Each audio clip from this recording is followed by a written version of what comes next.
What if I told you that the most powerful weapon of an empire isn't its army, isn't its generals, isn't even its battlefield victories, it's its accounting?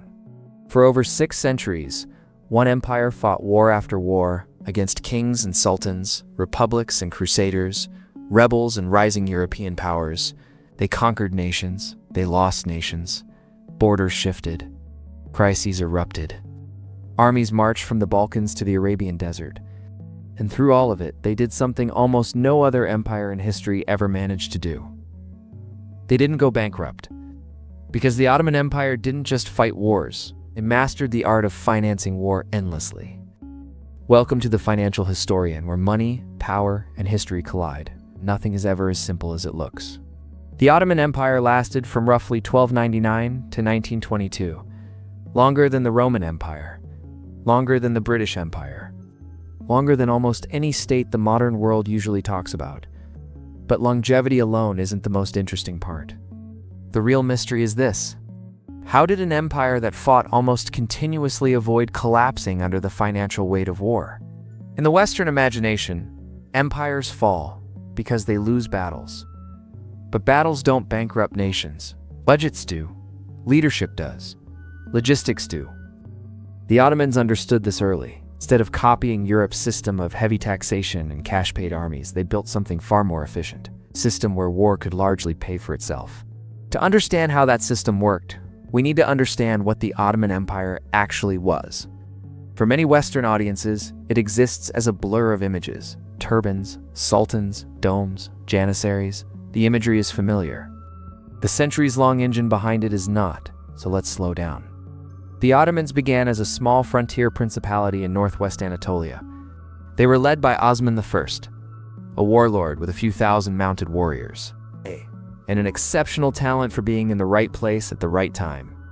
As the Byzantine Empire weakened and Mongol power retreated, Osman's followers expanded.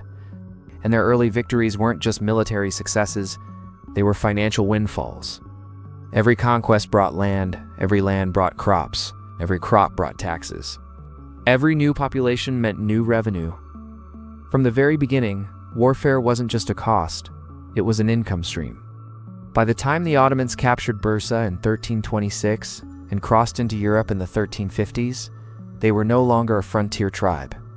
They controlled the trade corridors between Europe and Asia. In medieval economics, that's like owning the world's arteries. Merchants traveling from Venice to Persia, from Cairo to Budapest, from Baghdad to Istanbul, all passed through Ottoman territory. Every time goods moved, the Ottomans took a cut. Silk, spices, carpets, horses, weapons, timber, sugar, copper. The lifeblood of the pre-modern world flowed through Ottoman lands, and everything that flowed was taxed. What the Ottomans had wasn't more soldiers. They had cash flow. But revenue alone doesn't explain 6 centuries of war. What made the Ottomans different was design. They built a military that financed itself.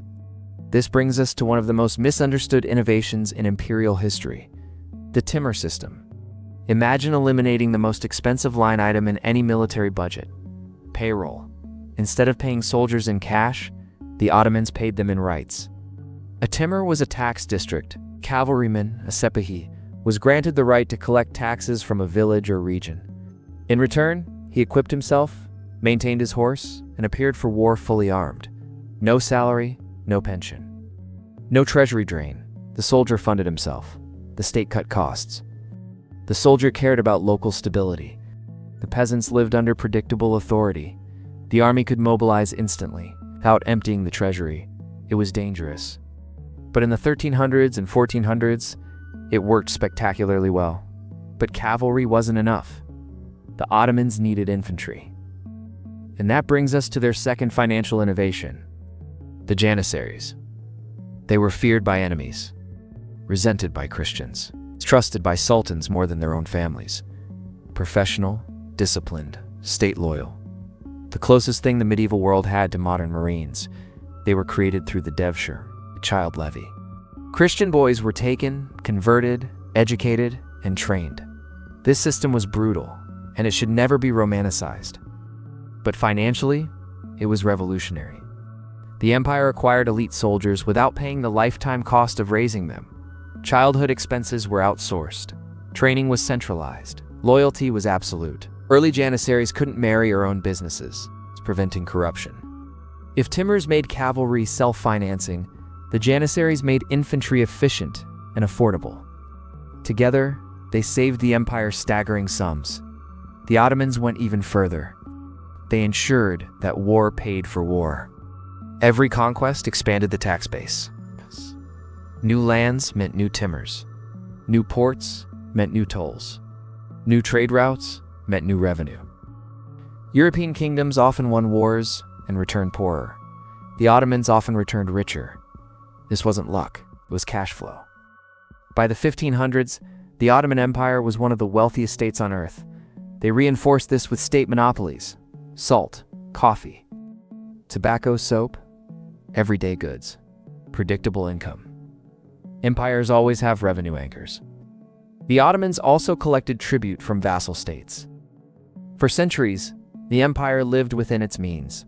No massive debt, no foreign creditors, no financial dependence, but no system lasts forever. By the 1700s, global trade shifted to the oceans. The system began to break.